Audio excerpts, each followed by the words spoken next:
नमस्कार. लहानांपासून मोठ्यांपर्यंत तुम्हा सगळ्यांचं मनापासून माझ्या चॅनलमध्ये स्वागत आहे. तर आज आहे मार्गशीर्षचा 3रा गुरुवार. तर छान दिवसाची सुंदर अशी सुरुवात झालेली आहे आणि सकाळची सगळी धावपळीची कामं करून माझी झालेली आहेत. सगळं आवरून झालं आहे आणि सगळं काम झाल्यानंतर मग मी पूजेची मांडणी करायला घेणार होते. तर त्यासाठीच माझी इथं तयारी चालू आहे.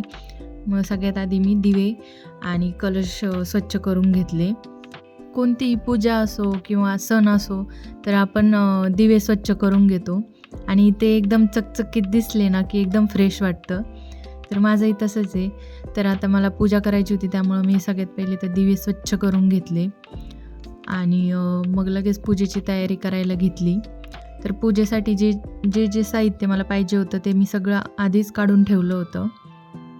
तर सगळं इथं मी रेडी केलं होतं आणि मग लगेच पूजेची मांडणी करायला घेतली. तर सगळ्यात पहिले मी स्वस्तिक काढलं, त्याला मग हळदी कुंकू अर्पण केलं आणि मग एक चौरंग मांडून घेतला. त्यानंतर चौरंगावर लाल वस्त्र टाकून घेतलं. तर अशा पूजेसाठी किंवा काही व्रत असेल तर त्यासाठी आपण जास्त लाल किंवा पिवळं वस्त्र घेत असतो. तर माझ्याकडं काही लाल वस्त्र होती, तर त्यातलंच मी एक घेतलं होतं. तर ते घेतल्यानंतर मी एका छोट्या पात्रामध्ये तांदूळ घेतले, त्यामध्ये अष्टदल कमल काढून घेतलं आणि वरती कलश मांडून घेतला. आणि आता इथं मी देवीला साडी नेसवायची होती, त्यासाठी इथं तयारी करत होते. तर तुम्ही पण बघा मी देवीसाठी कशी साडी रेडी केली होती ते. तर मी इथं तुम्हाला दाखवते. तर मी पूर्ण साडी आधी फोल्ड करून घेतली होती आणि फोल्ड झाल्यानंतर मी समोरच्या साईडनी पदराच्या साईडनी अशा प्लेट्स घालून घेतल्या आणि इथं मी एक कलश लावला होता की जेणेकरून त्या ज्या प्लेट्स आहेत त्या खालीवर होऊ नये म्हणून. तसेच थोड्या अंतरावर मी तसेच प्लेट्स व्यवस्थित करून त्याला सेफ्टी पिननी सिक्युअर केलं.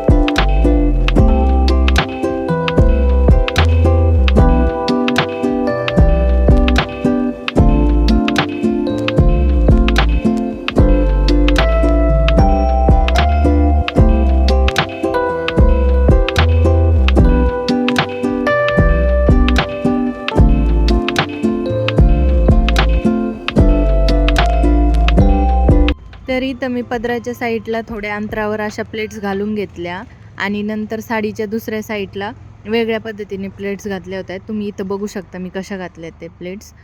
तर अशाच प्लेट्स मी आपण आधी पदराच्या साईडनी प्लेट्स घातल्या ना तिथपर्यंत मी अशा प्लेट्स घालत गेले.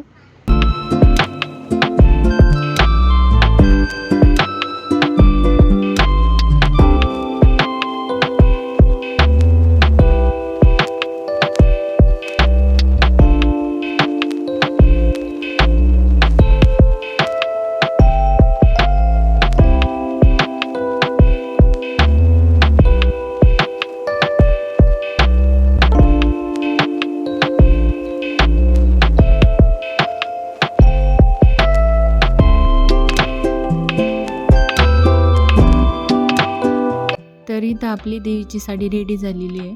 आता नेसवायला घेऊ. तर मी इथं हा जो कलश घेतला आहे त्यामध्ये पाणी नाही आहे, कारण ज्या आपण नंतर प्लेट्स घालून घेतल्या त्याचा वरचा भाग मला त्यामध्ये टाकायचा होता, त्यामुळं यात पाणी नाही आहे. आणि नंतर मग खालच्या साईडनी मग मी व्यवस्थित निऱ्या करून घेतल्या. निऱ्या व्यवस्थित करताना दोन्ही साईडनी अर्ध्या निऱ्या काढून घ्यायच्या, म्हणजे एकीकडं 8 असेल तर दुसरीकडे पण 8च ठेवा.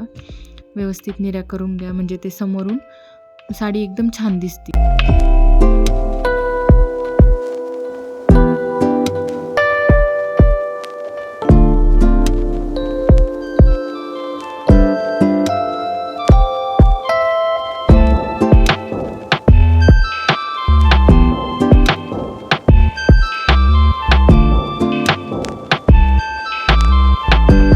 तर इथं निऱ्या व्यवस्थित झाल्या होत्या. मग देवीचा कलश मांडून घेतला आणि आपण जो पदराला ज्या प्लेट्स घालून घेतल्या होत्या तर तो पदर मी साईडला काढला होता आणि तो मागून समोरच्या साईडला मी असा घेतला, तुम्ही व्हिडिओत बघू शकता.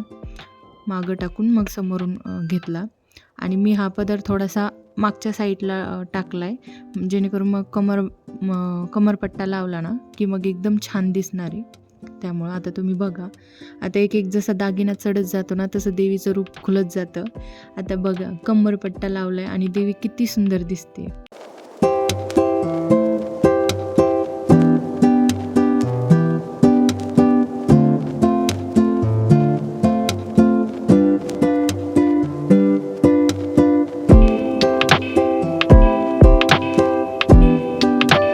देवीला सुंदर सजवल्यानंतर मी पूजेसाठी फुलं तोडायला घेतली, कारण देवीला साडी नेसवायला आणि दागिने ते सगळं घालायला मला वेळ लागणार होता.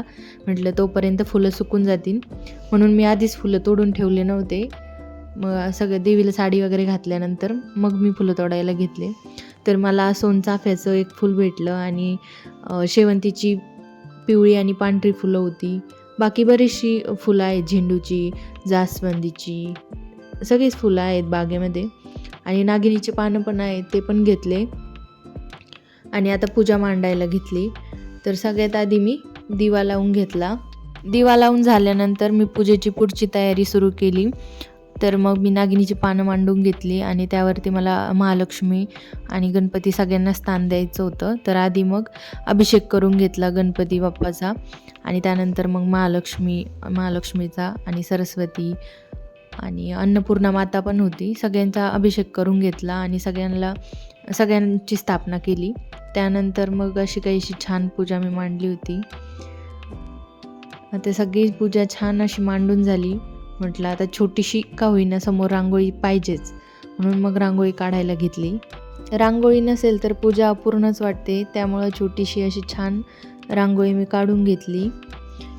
देवीचे पाऊल होते आणि त्यामध्ये स्वस्तिक आणि रांगोळीमध्ये जे मधोमध आहे ते अष्टदल कमल आहे, जे देवीला खूप जास्त प्रिय आहे, ते मी काढलं होतं.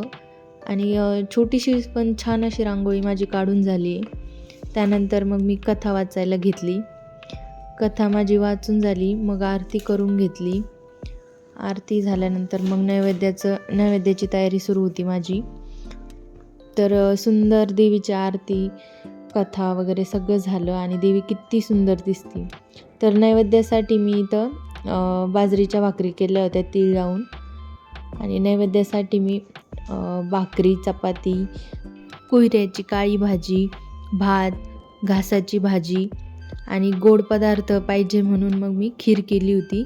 आपला नैवेद्य दाखवून झाल्यानंतर आपली देवीची पूजा संपन्न झाली आणि आता देवीचं रूप तुम्ही बघा, किती सुंदर देवी दिसते, खूपच सुंदर देवी दिसते. तर आजचा व्हिडिओ तुम्हाला कसा वाटला मला कमेंटमध्ये नक्की सांगा आणि चॅनलला सबस्क्राईब करायला अजिबात विसरू नका. भेटूयात पुढच्या व्हिडिओमध्ये, तोपर्यंत बाय बाय.